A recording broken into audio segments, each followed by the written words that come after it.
While scientific consensus overwhelmingly supports the idea that human activity is a major driver of climate change, the issue remains a cause for disagreement. The majority view, based on extensive research and data, emphasizes the urgent need for global action to mitigate environmental damage.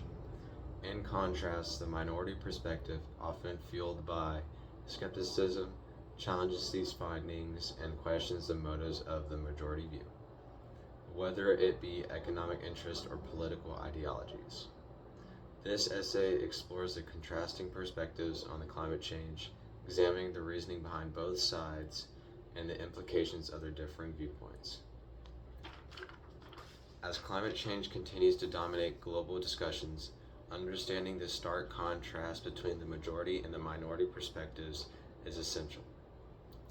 By examining these conflicting perspectives, the essay aims to highlight the complexities of the climate change debate and its relevance to policymakers, environmental advocates, and the general public. To understand this debate more clearly, it's important to explore the key points of contention: the extent to which human activity is driving climate change. While both sides agree on certain facts, their differing interpretations of these facts shape the overall discussion. The central debate surrounding climate change is not whether global temperatures are rising or CO2 levels are increasing.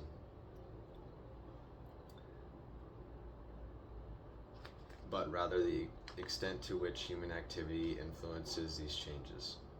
While the consensus view links rising CO2 levels to temperature increases, the minority perspective challenges this by pointing out historical instances where CO2 and temperature trends do not align, questioning whether CO2 is a primary driver of climate change and whether human-generated CO2 is significant enough to be the main cause. The main point of contention is the extent to which human activity is responsible for the increase in CO2 and how much of the warming is driven by CO2 versus other factors. The consensus view suggests that CO2 is a primary driver of global temperature changes, based on the theory that CO2 can cause temperature increases. Their evidence relies on historical data showing a correlation between CO2 levels and temperatures, with CO2 being labeled as a control knob for temperature changes. The minority argues that the consensus view mistakenly equates correlation with causation, pointing out data that contradicts the idea that CO2 is the primary driver of climate change.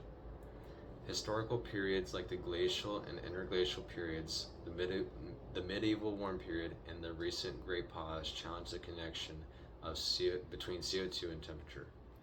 They also claim that CO2, which makes up a tiny fraction of the atmosphere, is unlikely to be the control knob of the planet's climate, particularly since human-generated CO2 is a small portion of that. While both sides agree that global temperatures are rising and CO2 levels are increasing, again, the disagreement lies in how much of this warming is driven by CO2 and the extent to which human activities contribute to these changes. While the consensus view attributes climate change-related issues such as heat waves, wildfires, and rising sea levels to human-generated CO2, the minority perspective argues that the natural variability is the primary cause of these changes. The minority claims that the consensus fails to consider the full range of data, often cherry-picking evidence to support its hypothesis, and contends that these climate indicators are not as alarming as portrayed. The consensus view attributes the increase in CO2 to climate change, which is responsible for more heat waves, larger wildfires, shrinking Arctic sea ice, and rising sea levels. The minority argues that natural variability, not human-generated CO2, explains most of these changes like heat waves, wildfires, and sea level rise. They claim the consensus view is contradicted by a broader range of data which shows these events are not primarily caused by CO2.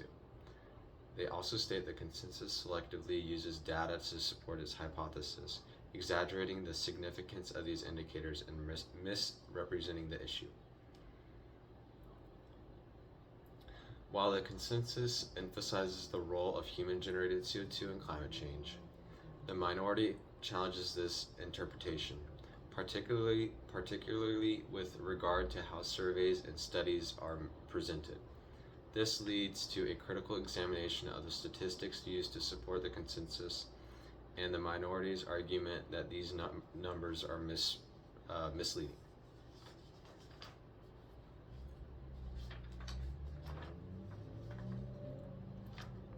This is a picture of President Barack Obama's Twitter profile, and I have this in my essay because he posted a tweet May 16th of 2013 stating 97% of scientists agree climate change is real, man-made, and dangerous.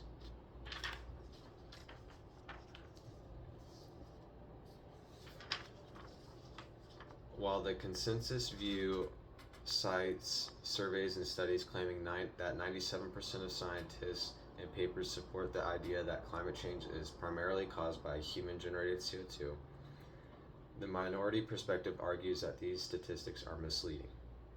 They contend that these studies are based on selective data and misinterpretation, with the actual percentage of studies fully supporting the consensus being much lower, around 1.6%.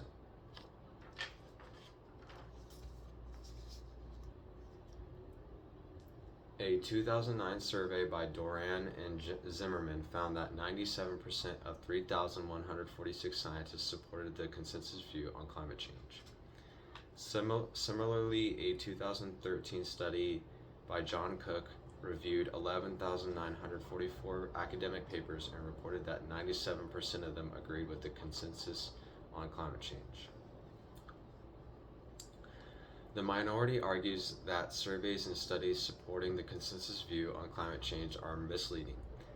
The 2009 survey by Doran and Zimmerman, which claimed 97% of scientists supported the consensus, found that focused on only 77% of 3,146 respondents.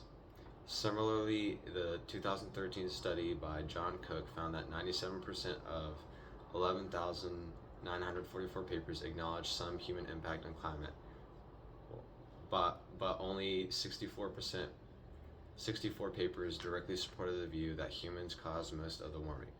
This means only 1.6% of the papers truly backed the consensus, suggesting that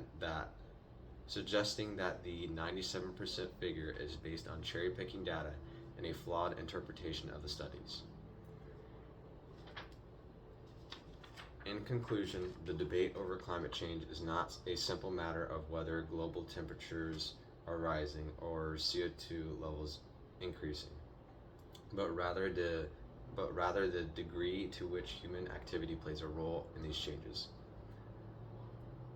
While the consensus strongly connects rising CO2 levels to temperature increases and climate-related issues, the minority perspective raises valid concerns, highlighting historical discrepancies between CO2 and temperature trends, as well as the potential influence of natural variability. Furthermore, while the consensus claims overwhelming support from the scientific community, the minority argues that the statistics often cited are misleading and do not accurately reflect the diversity of opinions on the issue. As the discussion continues, it is essential to carefully consider all data and viewpoints, ensuring a better understanding of the complex factors driving climate change and informing effective solutions for the future. As climate change continues to dominate global discussion, understanding the distinct contrast between the majority and the minority perspectives is essential for an informed debate.